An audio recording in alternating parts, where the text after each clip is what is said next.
Kita sa video si Mami na inilagay ang kanyang baby sa isang karton na may mga butas para sa ulo, mga paa nito, na pagkatapos ay sinaraduhan ng tape.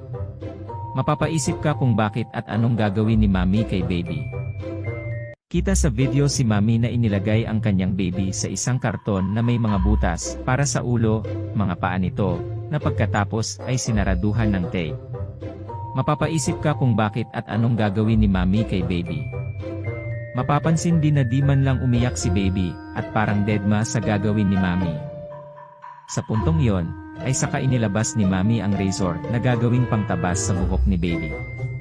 Siguro ay ito ang naisip na teknik ni Mami para madaling gupitan ang isang malikot na baby. Mukhang good idea nga naman ito. Ano ang masasabi nyo dito?